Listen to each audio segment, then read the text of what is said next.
ప్రతి క్షణం సమాజం కోసం మీ మిత్ర న్యూస్.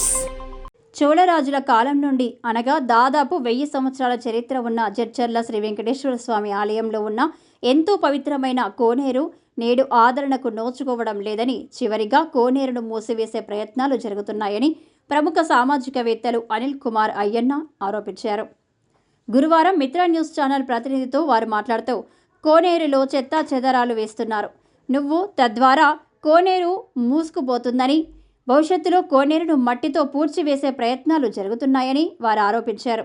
ఇప్పటికే 102 ఎకరాల జడ్చర్ల శ్రీ వెంకటేశ్వర స్వామి ఆలయ భూములలో దాదాపు 80% భూములు అన్యాక్రాంతమయ్యాయని, చివరికి కోనేరు స్థలాన్ని కూడా కబ్జా చేసే ప్రయత్నాలు జరగవచ్చని వారు ఆందోళన వ్యక్తం చేశారు.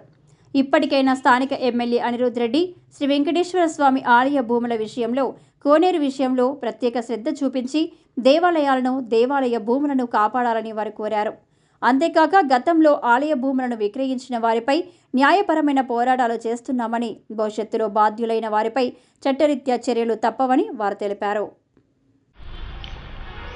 నేను చింతకుంట అనిల్ కుమార్, జడ్చర్ల వ్యవస్థాపకుడిని, సామాజికవేత్తగా పనిచేస్తున్నాను.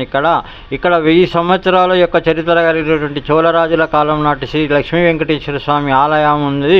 ఇక్కడ ఆలయం పక్కన 1000 సంవత్సరాల చరిత్ర కలిగినటువంటి కోనేరు కూడా ఉంది. ఈ కోనేరు నీటితోటి స్వామివారిని ఇంతవరకు అభిషేకం చేసుకుంటూ వచ్చేవారు. కానీ ఈ మధ్యనే ఈ కోనేరు అంతా అపరిశుభ్ర వాతావరణంలో ఏర్పడి ఇష్టం వచ్చినట్లు చనిపోయిన జంతువుల కళేబరాలు మరియు చెత్త చెదారము చుట్టుముక్కల ఉండేటువంటి యొక్క మొత్తం చెత్త ఈ కోనేరులో వేసి ఈ కోనేరును ధ్వంసం చేస్తున్నారు. ఈ కోనేరు యొక్క చరిత్రను కూడా ధ్వంసం చేస్తున్నారు. అట్లే విధంగా ఇప్పుడు ఇక్కడ జరిగేది ఏంటంటే, ఈ నీటితోటి స్వామి అభిషేకము ప్లస్ విగ్రహాల యొక్క కడగడం ఇవన్నీ ప్రతిరోజు జరిగే ఈ పరిశుభ్రమైన జలాన్ని అపవిత్రం చేస్తూ ఇక్కడ ఉన్నటువంటి పూజారులు కానీ వీళ్ళు కానీ వాళ్ళు కానీ ఎవరు కూడా ఆ కోనేరును పట్టించుకోవడం లేదు. ఇప్పుడు మున్సిపల్ కమిషనర్ మరియు మున్సిపల్ చైర్మన్ గారు ఇక్కడ ఒక కోనేరు దుస్థితిని చూసి ఇక్కడ వచ్చి మొత్తం ఆ కోనేరును మొత్తం పరిశుభ్రం గావించి మళ్ళా ఆ కోనేరు నీటితోటి స్వామివారిని అభిషేకించేటట్లు చేయవాలని చెప్తున్నాను. ఈ విధంగా జరగకపోతే దీనిపైన ఉన్నతాధికారులకు కూడా చెప్పి చర్యలు తీసుకోవడం అనేది జరుగుతుంది.